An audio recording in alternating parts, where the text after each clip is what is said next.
Hey guys, my name is Bradley and this is the Carter Wilson Workshop. So basically I've done a couple of power carving videos, a bowl and kind of an art piece, I guess, that's similar to something I made for my wedding. And I just wanted to go over all the different wheels and tools I've tried in learning and experimenting with power carving. So in the next 3 videos, I'm going to show you a few different categories, kind of how I categorize them. And yeah, I hope you stick around. I hope you learn something. I hope it's helpful. And if you have any questions, be sure to let me know and I'm happy to help.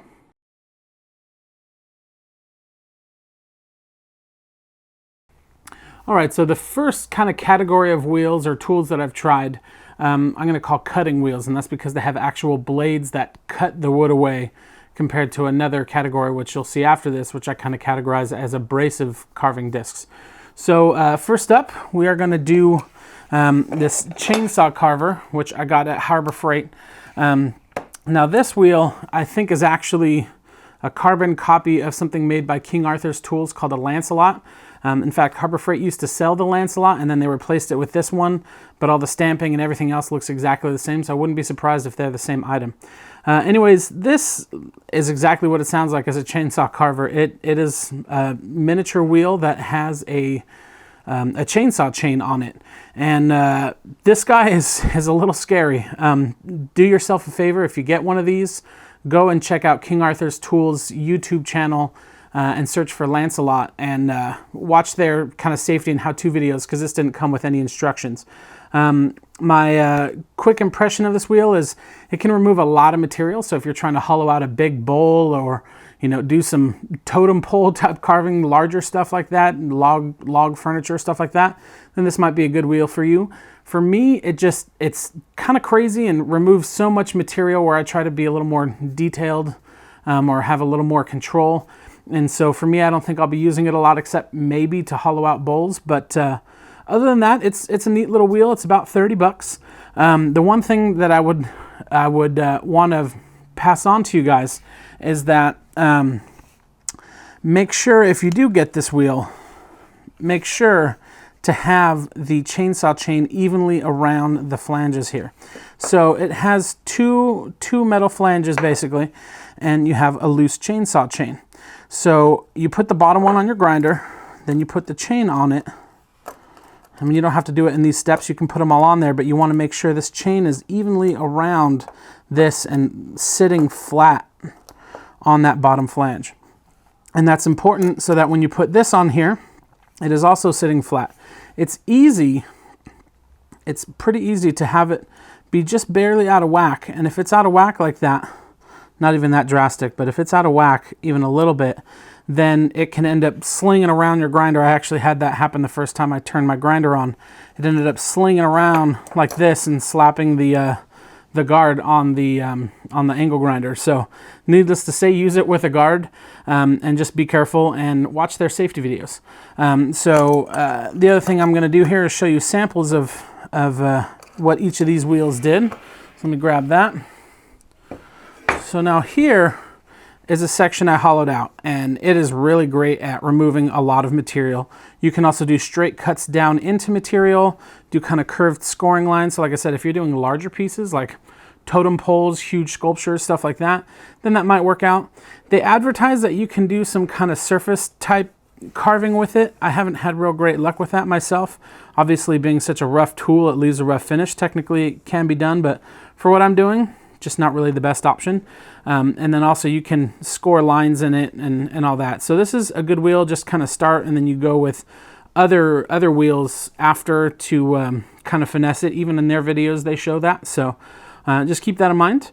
Yeah, that's the chainsaw carver by Harbor Freight.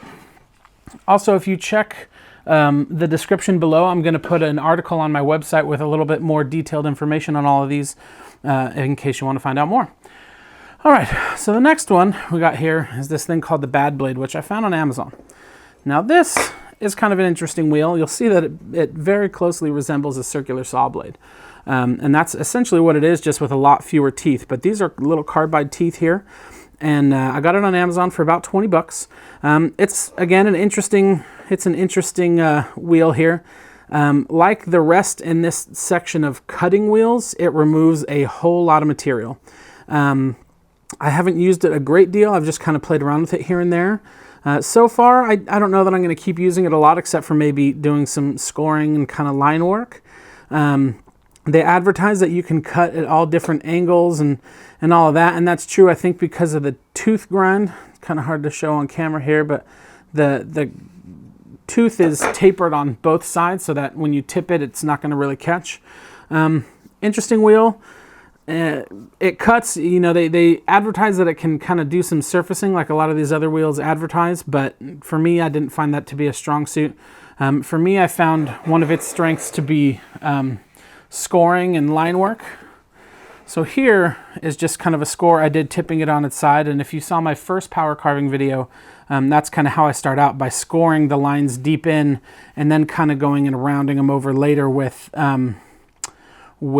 some other wheels. So here I'm trying to surface and do that round over like I did in my first power carving video, and with this wheel it kind of hogs so much material away. You see here that it's hogged quite a bit of material away, and I wasn't even trying, and here you see it's kind of sloppy because it's a little hard to get finesse and control. You can use it to hollow out an area like a bowl. Again, not a lot of control, so if you're just trying to do bulk material removal, that might be good for you. Here you can also turn it on its side and remove whole chunks. Funny enough, you can also slice through a 2x4 with it if you wanted, so it might be good for demo, I don't know. But it's an interesting blade. It's cheap, which is awesome, but don't know that I'll be using it a whole lot other than maybe for some of this kind of scoring line work. All right, so next up is an interesting wheel. This one's called the TurboPlane by Arbortech. So it's an interesting wheel. It's the most expensive of all the different wheels I tried, coming in around 160 bucks, something like that. And it's interesting. For all the cutting wheels that I tried, it's my favorite, and it's the one that I'm most likely to use. I like it because it has 3 blades on it, but they're still flat, kind of like a planer, which I guess is, you know, what they're going for by calling it a turbo plane. These are also sharpenable, so you can sharpen them with a little diamond card, I guess you'd call it. They sell these little credit card size diamond whetstones that you can get in there and sharpen these blades. This I found to be really good for carving out bowls. You can see it in action in my second power carving video on that trench bowl I made. And so this wheel is, overall, it's really nice. I really like it. I'm definitely going to keep using it. So that's great. For me, it's better for concave shapes like bowls. Not real great for convex shapes if you have a lot of detail. Here was a section I took out with it, you know, to kind of represent a bowl. It does really well at that. The one thing I like is, compared to some of the other wheels, it doesn't scratch the material so much because it's more acting like a planer blade. So it's smoother, and you can really finesse a lot of it.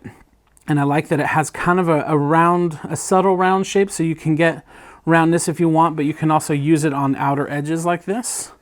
Kind of hard to see on camera there, but it does allow more control than the other cutting blades that I just showed you. So that one, again, expensive, but I really, really enjoy it. Again, just like King Arthur's tools, Arbortech has a really great YouTube channel. So if you're interested in that, or power carving in general, I really suggest you check that out. All right, so those were the cutting wheels. Stay tuned and check out my next video, which is going to be for the abrasive wheels. I'm going to be releasing all the videos at the same time, so it should already be posted. Otherwise, don't forget to rate, comment, and subscribe. And if you have any questions, let me know and I'll be happy to help. Have a good one.